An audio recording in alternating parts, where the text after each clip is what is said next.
Fight antara Beterbiev dan Bivol baru aja selesai, tapi hasilnya bikin banyak orang bingung. Beterbiev dinyatakan menang, tapi kalau dilihat dari jalannya fight, banyak yang ngerasa Bivol lebih unggul. Jadi, apa yang sebenarnya terjadi? Dari ronde pertama, kita semua udah bisa ngeliat game plan dari kedua petinju. Bivol, seperti biasa, langsung gaspol dengan teknik boxingnya yang super rapi. Dia main dari jarak jauh, nyerang pakai jab dan kombinasi pukulan yang efektif. Jelas banget kalau dia lebih fokus buat ngumpulin poin sambil tetap menjaga jarak aman dari pukulan berbahaya Beterbiev. Di ronde-ronde awal, Bivol kelihatan benar-benar nyaman, ngeset ritme pertarungan sesuai keinginannya. Nah, sementara itu, Beterbiev agak kesulitan buat masuk ke dalam pertahanan Bivol. Meski dia terkenal sebagai petinju yang punya pukulan mematikan, di awal-awal fight ini dia lebih banyak mencoba buat ngejar Bivol yang selalu bergerak aktif. Gimana nggak? Bivol lincah banget, nggak tinggal diem, selalu muter-muter di ring, ngebuat Beterbiev nggak bisa dapetin pukulan bersih. Tapi, mulai masuk ke ronde-ronde tengah, Beterbiev mulai dapat momentum. Walaupun dia masih kesulitan buat ngenain pukulan bersih, tekanannya makin lama makin gila.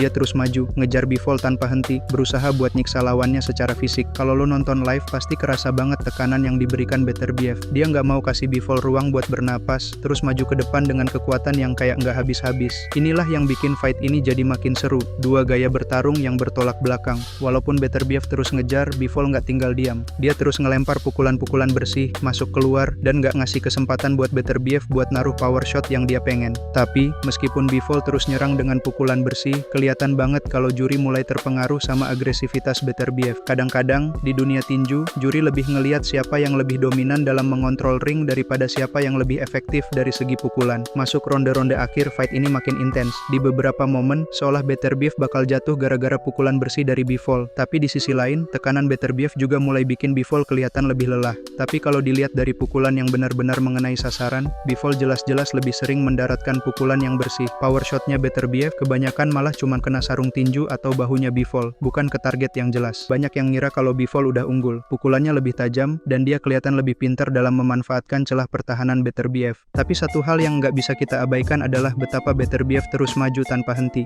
Di ronde-ronde terakhir, terutama di ronde ke-12, Beterbiev kembali nge-push habis-habisan, ngebuat fight ini kelihatan bener-bener seimbang. Waktu bel ronde terakhir berbunyi, banyak orang yang ngerasa Bivol udah cukup buat menang fight ini lewat poin. Pukulannya lebih bersih, lebih akurat, dan dia mainin strategi yang lebih efektif. Tapi pas pengumuman skor keluar, banyak yang kaget. Juri-juri lebih milih Beterbiev sebagai pemenang lewat keputusan mayoritas. Nah, ini dia yang bikin bingung banyak orang. Kalau kita ngelihat dari sisi teknik, banyak yang setuju kalau Bivol seharusnya menang. Kenapa? Soalnya Bivol lebih efektif dalam mendaratkan pukulan yang jelas-jelas lebih bersih. Lebih banyak kena target dibanding Beterbiev yang lebih banyak mukul ke arah pertahanan Bivol. Tapi Beterbiev juga nggak bisa diremehin. Tekanan fisiknya itu nyata banget. Dia terus ngejar Bivol sepanjang fight. Dan hal ini mungkin yang bikin juri lebih condong ngasih nilai lebih buat dia. Tapi masalahnya, buat banyak orang, nggak cukup cuman ngejar dan ngasih tekanan. Pukulan bersih, akurasi, dan kontrol fight dari segi teknik juga penting banget buat ngasih nilai. Dan di sini Bivol jelas lebih unggul.